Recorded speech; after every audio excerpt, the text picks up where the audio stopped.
목소리로 함께 읽습니다. 너희는 마음에 근심하지 말라. 하나님을 믿으니 또 나를 믿으라. 내 아버지 집에 거할 곳이 많도다. 그렇지 않으면 너희에게 일렀으리라. 내가 너희를 위하여 거처를 예비하러 가노니 가서 너희를 위하여 거처를 예비하면 내가 다시 와서 너희를 내게로 영접하여 나 있는 곳에 너희도 있게 하리라. 아멘. 예수님께서 우리에게 근심하지 말아라고 명령하셨습니다. 이거는 뭐 해도 되고 안 해도 되는 것이 아니라 예수님의 명령이에요. 근심을 왜 하지 말아야 됩니까? 잠언서에서는 근심은 뼈를 녹인다, 뼈를 마르게 한다고 했어요. 또 에레미야서에서는 근심은 병이 들게 한다고 얘기하고 있습니다.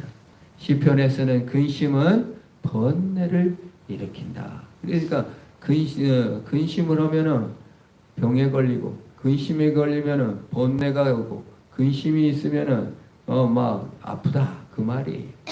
예수님께서는 마태복음 6장에서 염려하지 말고 근심하지 말라. 왜? 염려한다고 해가지고 키가 한 자라도 자랄 수 있느냐? 아무 소용이 없으니까 근심하지 말아라고 하신 것입니다. 그런데요, 근심이 나쁜 건 다 알아요. 걱정하면 안 돼요. 그런데도 걱정이 돼요. 어떻게 하겠어요? 그래서 근심의 원인을 제거해야 합니다. 스트레스 받지 말아라. 긍정적으로 살아라. 아무리 말한들 그 근본적인 원인이 제거가 안 되면은 근심은 또 밀려오고 또 밀려옵니다. 오늘 예수님께서 근심하지 말아라 하고 명령을 내리신 다음에 그 다음에 따라오는 말이 무엇입니까? 하나님을 믿으니 또 나를 믿으라고 했어요. 다른 말로 말하면 뭐예요? 네가 근심하고 있냐? 사실 원인은 뭐래요?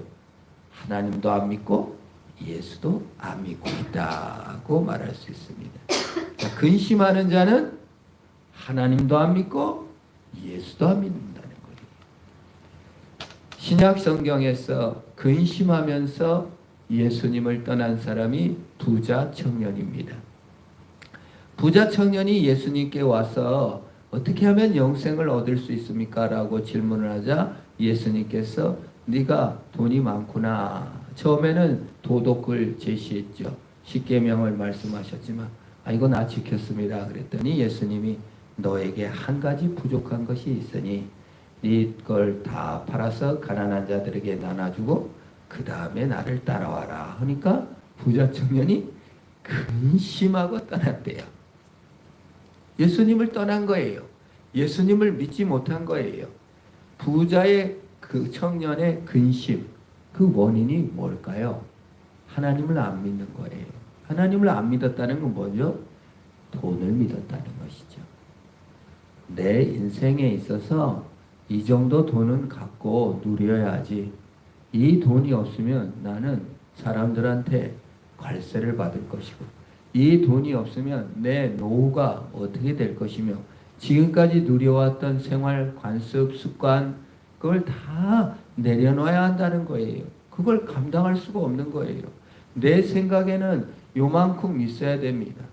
내 생각에는 요렇게 돼야 됩니다. 그게 많은 근심의 원인이에요. 사실은. 뭘 근심합니까? 하나님 돈이 요만큼 있어야 되겠습니다. 하나님 집이 이 정도는 돼야 되겠습니다. 이 내 마음의 기준 요게 있어야 되는데 그게 없어. 그러니까 억울하고 근심이 되고 걱정이 되고 염려가 된다 그 말이에요. 사실 그 이면에는 뭐예요? 돈이 우상이요, 권력이 우상이요, 내 생각이 우상이다. 네가 하나님을 안 믿는다. 하나님의 방법, 하나님의 구원 방법, 하나님께서 허락한 위치를 네가 안 받아들이고 네 생각에는 이것도 있어야 되고 이것도 돼야 된다고 생각하지 않느냐? 그것이 근심의 원인이라는 거예요.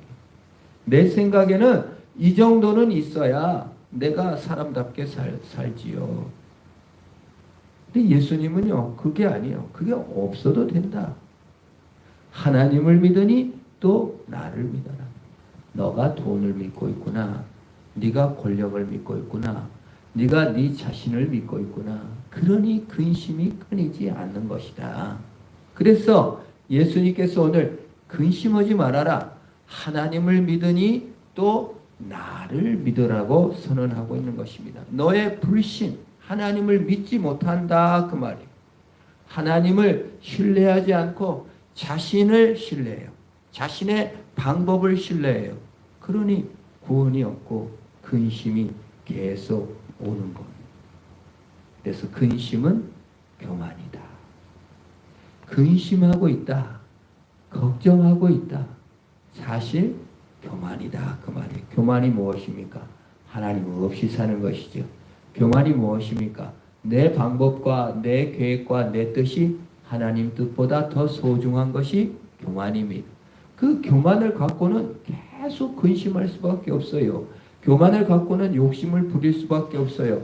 교만을 갖고는 시기할 수밖에 없어요. 나보다 능력이 적은 것들이 나보다 더 많은 돈을 갖고 누리고 사는 것 같아요. 근심이 되죠. 비교가 되죠. 억울하죠. 내가 왜 이 모양 이 꼴로 살아야 하나. 근심이 되는 거예요. 그게 교만이에요, 사실. 교만은 에덴 동산조차도 행복 동산이 근심 동산이 되는 거예요. 야, 하나님은 많이 갖고 있는데 나는 조금밖에 안 갖고 있구나.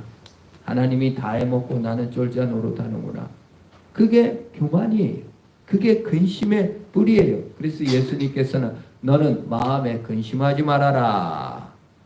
믿어라. 하나님을 믿으니까 또 나를 믿어라. 내가 너를 창조하였고 너를 빚었고 내 사랑을 다 주겠다라고 선언하는 거예요. 그게 예수님의 겸손이죠. 돈으로 그 어떤 것도 살 수 없는 근심, 평안입니다. 예수님이 주려고 하는 평안이죠. 과거에 구로공단에 우리 예수 믿는 사람들이 그런 일을 한 적이 있어요. 우리 교수님 중에서도 간증을 하시는데 대학을 졸업하고 구로공단의 그 열악한 환경에서 일하고 있는 여직공들을 위해서 이들의 인권을 찾고 이들을 도와야 되겠다 하는 생각에 그걸로 취업을 한 거예요. 그래서 같이 일하면서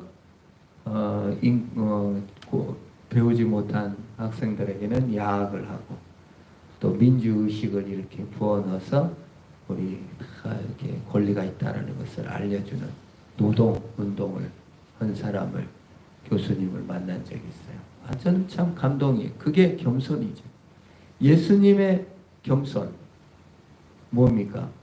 돈도 많으시고 온 우주를 창조하시고 세상 만물을 지으신 부자 중에 부자이신 부자 청년 예수께서 그 부를 다 영광과 기쁨과 감사와 그 모든 것을 다 버리고 낮고 낮은 우리 사람을 위해서 모든 걸 내어주고 십자가에서 죽으시고 부활하시고 우리에게 영생 선물을 주셨다 그 말이에요.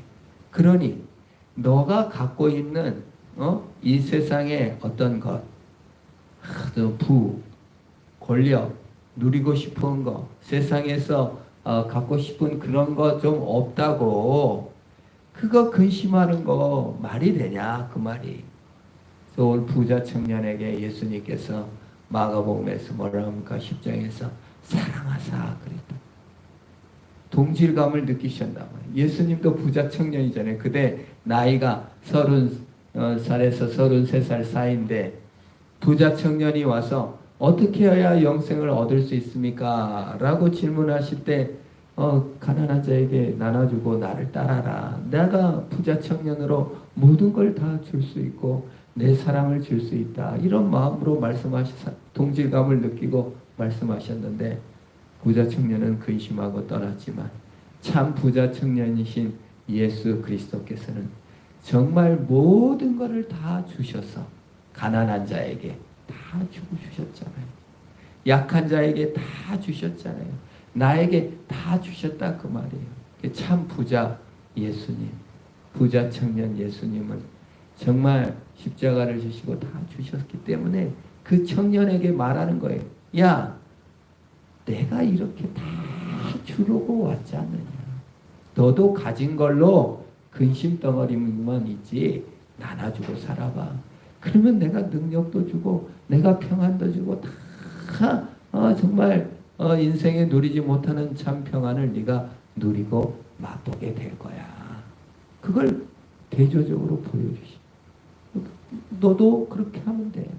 네가 돈 움켜쥔 것으로 네가 가난한 사람 몇 푼 적선한 걸로 네 마음 위로받지 말고 근심하지 말고 하나님께 맡겨라 그 말입니다. 우리가 물질이 아까워지고 내놓기가 근심이 되고 염려가 되면 사실 우리를 돌아봐야 돼요. 모든 부를 다 내어주신 예수 그리스도 앞에서 내가 아끼고 근심하는 것이 도대체 무슨 의미가 있는지, 그게 과연 내가 하나님을 신뢰하고 예수님을 신뢰하는 것인지를 돌아봐야 하는 것입니다. 과거 많은 선교사님들이 우리 한국에 왔을 때 하버드 나온 사람들 또 의사들 정말 근데 예수 믿는 사람 하나도 없는 정말 상투튼 꼴짝 뭐 하멜의 페루기에서 나온 그런 정도 한국 알려진 그때 내가 조선 땅에 가리라 식민지 땅에 정말 와가지고 날 교육받은 사람 몰라준다고 한 게 아니라 거기서 왔다가 그냥 죽은 사람도 있고 선교도 제대로 하지 못하고 열병이나 또는 장티부스나 이런 게 노출돼서 죽으신 선교사님도 있어요. 법대 나왔으면 뭐하고 의대 나왔으면 뭐합니까? 한국 땅에 와서 선교의 꿈도 펼쳐보지 못하고 죽은 사람도 있단 말이에요.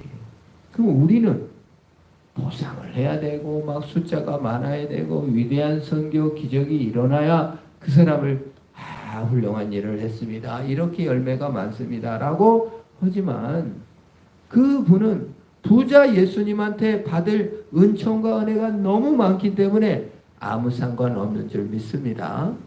그거예요. 그냥 근심 없이 부자 청년이 주신다 그 말이에요. 그래서 오늘 2절에 뭐라고 말씀합니까? 내 아버지 집에 거할 것이 많도다. 그렇지 않았으면 너에게 일렀으라. 내가 너희를 위하여 거처를 예비하러 가노니. 아버지 거처가 너무 많다. 예수님이 몫으로 내가 거처 처소를 예배하러 간다.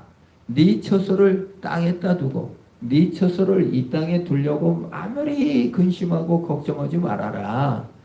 너는 이 땅에서 누리는 것보다 하나님의 사랑을 누리는 영원한 처소의 기쁨과 영광이 있다라고 우리에게 말씀해 주신 줄 믿습니다.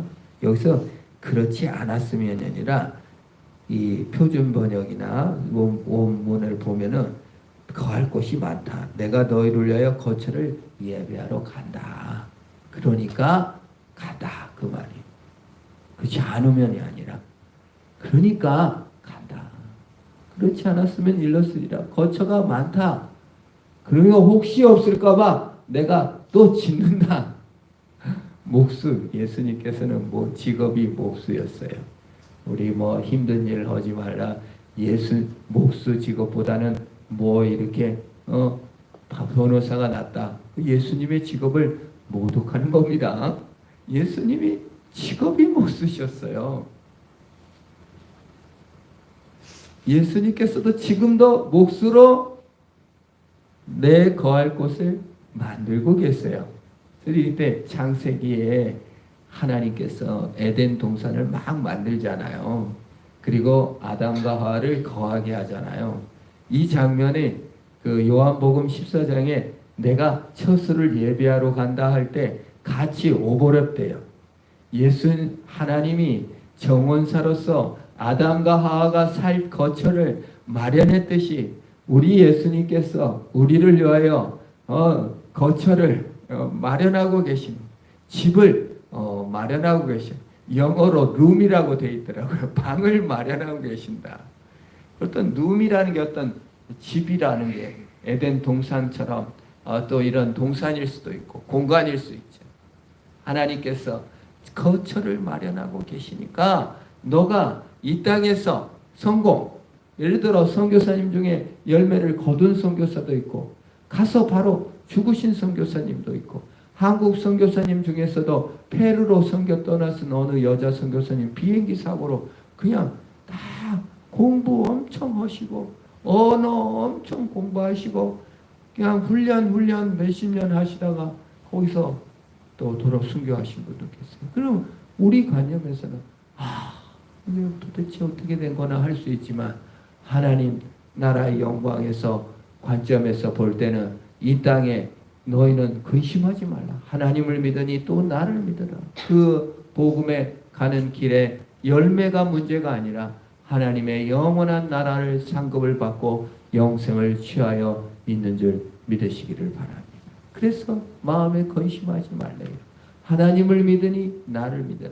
세상의 보상을 믿느냐, 세상의 이런 이익을 믿느냐, 세상의 얻음을 믿느냐, 돈을 믿느냐, 권력을 믿느냐, 내 자신의 계획을 믿느냐, 아니 나를 믿어라. 내가 처소를 너에게 예배해 줄게.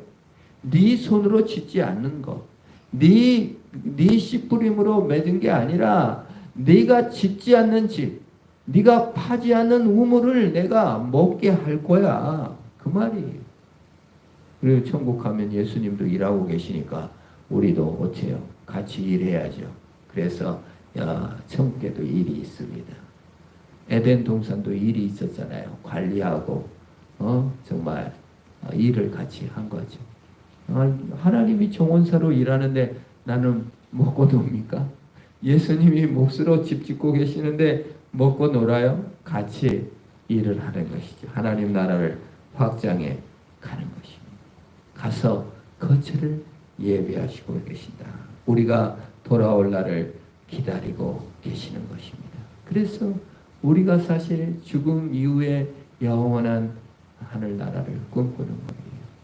찬송가 479장의 2절에 이런 괴로운 인생길 가는 몸이 평안히 쉴 곳이 아주 없네.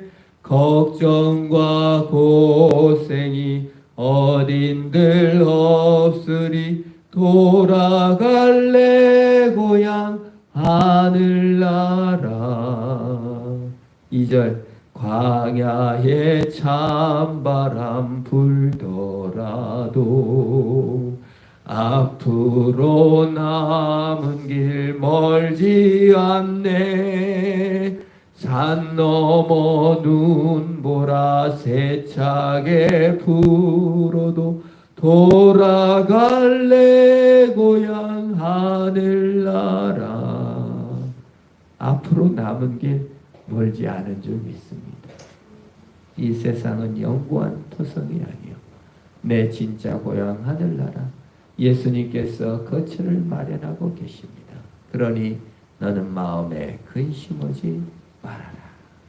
하나님을 믿으니 또 나를 믿어라. 다른 말로는 너를 믿지 말고 네 돈도 믿지 말고 네 권세도 믿지 말고 네 환경도 믿지 말아라. 거기 화낼 것 없다. 지금 돈 없는 처지 없으면 어떠냐. 그 하늘나라하고 무슨 상관이 있겠습니까? 믿음하고 무슨 상관이 있어요? 이게 있어야, 돈이 있어야 나는 하나님 믿겠다. 그럼 자기가 구주요. 자기가 하나님이죠. 그걸 버리라는 거예요. 근심의 원인인 네가 하나님인 자리를 내려놔라. 교만을 내려놓으라고 말한 것입니다. 그래야 평안을 받는다는 거예요. 그래서 요한복음 14장 27절에 평안을 너에게 끼치노니 곧 나의 평안을 너에게 주노라. 근심하지 말아라 한 대신 뭘 주겠다는 거예요? 평안을 주겠다는 거예요. 예수님은 평화입니다. 화평입니다. 샬롬입니다. 하나님과 나 사이에 샬롬을 완성하셨다. 평안을 준대요. 아예. 평안하세요. 이게 아니라 내가 정말 원수가 없는 상태. 하나님이 주신 평안, 내가 너에게 주는 것이 세상에 주는 것과 같지 아니하니라. 1절 3절하고 연결되잖아요. 근심하지 말아라. 하나님을 믿으니 또 나를 믿어라.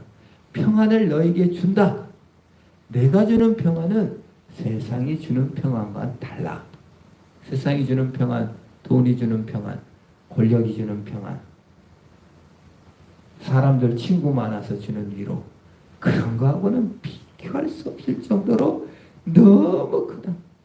너희는 마음에 근심하지도 말고 두려워하지도 말아라. 우리의 평안의 조건을 어디다 두고 있습니까?